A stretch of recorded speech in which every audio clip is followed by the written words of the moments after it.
જિલ્લાના વિભાજન મામલે પૂર્વ મંત્રી અને જિલ્લા ભાજપ પ્રમુખ કીર્તિસિંહ વાઘેલાની ખાનગી બેઠકનો વિડીયો આવ્યો સામે ભાજપ જિલ્લા પ્રમુખ વિસ્તારના આગેવાનો સાથે વિભાજનમાં કાંકરેજના સ્ટેન્ડ બાબતે કરી રહ્યા છે ચર્ચા।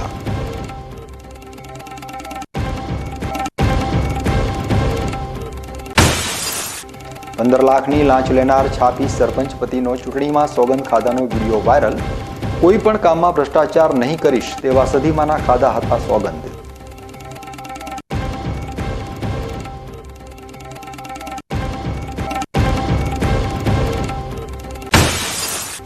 થરાદના ચાંગડા ગામે જંગલી જાનવરનો આતંક, એક ઘાયલ।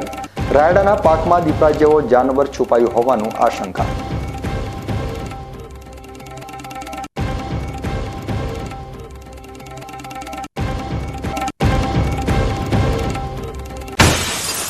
ધાનેરા નગરપાલિકાની સામાન્ય ચૂંટણીને લાગ્યો ધક્કો। સામાન્ય ચૂંટણી બાબતે ભાજપ કોંગ્રેસ આમને સામને।